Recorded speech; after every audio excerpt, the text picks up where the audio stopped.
Campaign में भी फायदा उठाने का कोई मौका हाथ से नहीं जाने दिया। हमने भरपूर पैसा बनाया इस कैंपेन में। जो मुसाफिरों के साथ किया जाता है वो अल्लाह की पनाह है। गैर मुल्की प्रोडक्ट्स का तो मुनाफा जा रहा था मुल्क से बाहर यहूदियों को, हमारा मुनाफा किसे जा रहा है? हमारी चीजों के रेट क्यों हाई हैं?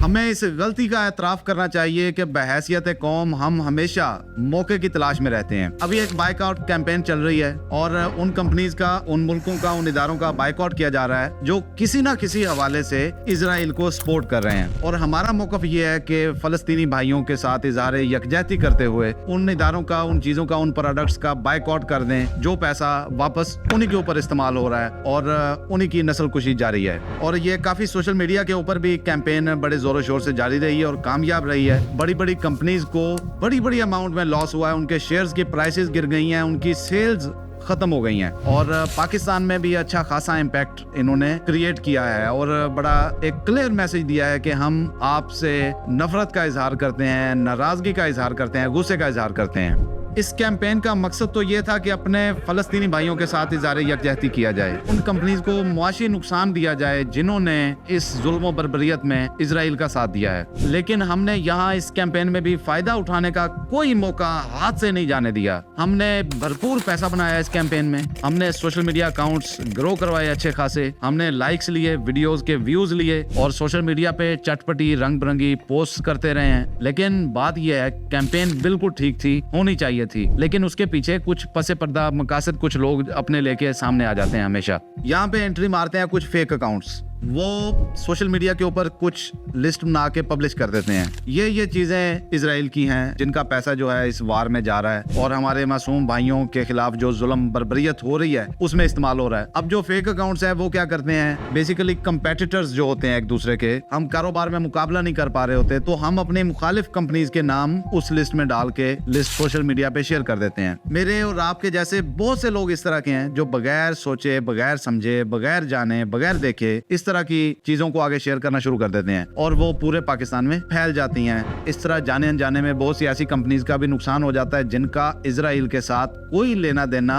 सिरे से नहीं होता। पंजाबी में मिसाल है, सुकी दे नाल गिली भी गई। और इस वजह से जिन कंपनीज का इस सारे काम में कोई ताल्लुक नहीं होता वो भी नुकसान उठाती हैं। बैनुल अक़वामी जो मसनूआत हैं उनका तो नुकसान जो होना था सो हुआ, साथ में हमारे जो लोकल मौज़िज़ीन हैं उनका भी काफी नुकसान हुआ। आपको पता होगा कि जो रिमोट एरियाज हैं या बस स्टैंड्स हैं हमारे मुल्क में, हालांकि मुसाफिरों के साथ तो खास तौर पे सिला रहमी और अच्छे सलूक का हुक्म दिया गया है इस्लाम में स्पेशली, लेकिन हमारे यहाँ जो मुसाफिरों के साथ किया जाता है वो अल्लाह की पनाह है। लारी अड्डा पर मौजूद है। लारी अड्डा के बाहर रोड के ऊपर जितने भी होटल हैं ये समझ लें कि उल्टी छुरी वाले कसाई हैं। लारी अड्डे के ऊपर हर 2 नंबर चीज मुसाफिर को दी जाती है। मुसाफिर को लूटा जाता है। मुसाफिर को जिन दिनों में उसे सफर करने की जल्दी होती है उन दिनों में रेट बढ़ाए जाते हैं। और लारी अड्डे के ऊपर आपको पता है कोई एक नंबर चीज नहीं, हत्ता के पानी भी 1 नंबर नहीं मिल रहा होता। अब नेस्ले के साथ मिलता जुलता मैसले चला दिया। अब आम आदमी को नहीं पता चलता कि एन है कि एम है, वो देखता है कलर वही है, बाकी सारा कुछ वही है, ऊपर जो स्टिकर लगा है सारा सेम है। वो तो अल्लाह भला करे पहला घूंट पीने के बाद पता चलता है कि ये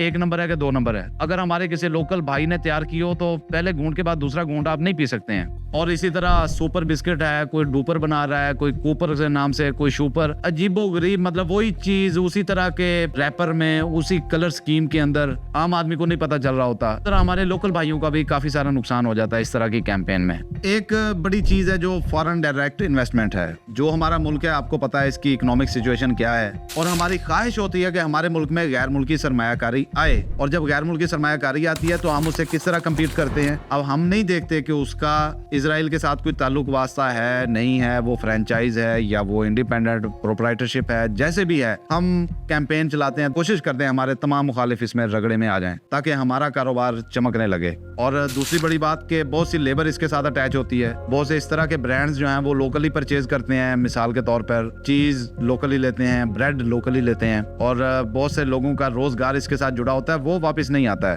कैंपेन बिल्कुल ठीक है, लेकिन उसके साथ साथ हमें ये चीजें भी देखनी होंगी कि हम जिन चीजों का बाइकआउट कर रहे हैं उसके मुकाबले में जो चीजें दे रहे हैं क्या वो हम उस लेवल की दे रहे हैं। अल्लाह ने हमें मौका दिया था कि बहुत से ब्रांड्स और बहुत सी प्रोडक्ट्स उनका बाइकआउट हुआ था, वो मार्केट से बिल्कुल गायब हो गई थी और हमारे पास बड़ा नादिर मौका था कि हम अपना लोहा मनवाते, हम अपनी चीजें मार्केट में लेके आते, हम मार्केट में एक बड़ा शेयर लेते, लेकिन ऐसा कुछ नहीं हुआ। हमने ये मौका भी हाथ से जाने दिया।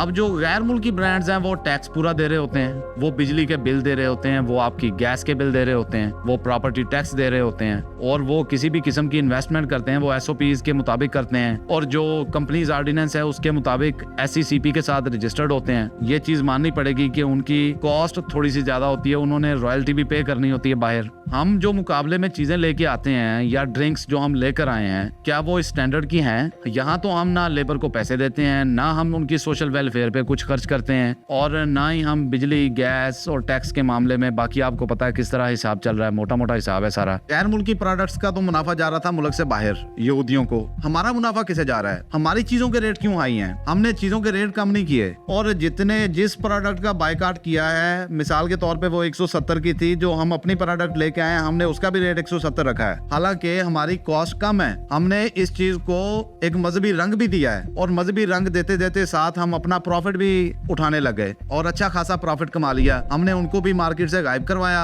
हमने सिर्फ अपनी दुकानदारी की है। अगर अल्लाह ने हमें मौका दिया था तो हम इस मौके से फायदा उठाते, हम इस तरह की प्रोडक्ट्स लेके आते ताकि उनको कम्पीट करते और इंटरनेशनल मार्केट में भी कल को लेके जाने वाले होते। लेकिन हमने सिर्फ और सिर्फ ये आरजी सा मौका देखा। हमें पता है कल को ये कैंपेन खत्म हो गई, ये ब्रांड्स फिर वापस आ जाएंगे क्योंकि क्वालिटी तो उन चीजों की अच्छी है, लोग इसीलिए इस्तेमाल करते हैं। कल हमें पता था हम मार्केट में जगह नहीं बना पाएंगे, लिहाजा बेहतर है अभी जो 4 दिन है यही प्रॉफिट कमा लिया जाए। बात फिर वो ये नतीजा इस बात का यही निकलता है कि मुकाबले की दौड़ में हम नहीं जीत सकते और मफादात की दौड़ में हम कभी नहीं हारेंगे। इस तरह की मजीद मालूमाती वीडियोस देखने के लिए मेरा YouTube चैनल सब्सक्राइब करें। अगर आप मुझे मैसेज करना चाह रहे हैं तो मेरे Instagram अकाउंट पे मैसेज करें। ये जो ऑडियो इक्विपमेंट आप देख रहे हैं ये रोड की इक्विपमेंट है सारी और ये मैंने अदील साहब से बाय किया। अदील शायद हमारे बड़े अच्छे दोस्त हैं, आडील के नाम से उनकी वेबसाइट है और ये मैं आपको ये सामने स्क्रीन पे मेंशन भी कर रहा हूँ। मैंने बाय की है, ये पेड प्रमोशन हरगिज नहीं है। अगर आप इस तरह की मजीद चीजें बाय करना चाह रहे हैं तो अदील शाहिद साहब से आप राब्ता कर सकते हैं। उनका YouTube के ऊपर चैनल भी है बोलचाल के नाम से।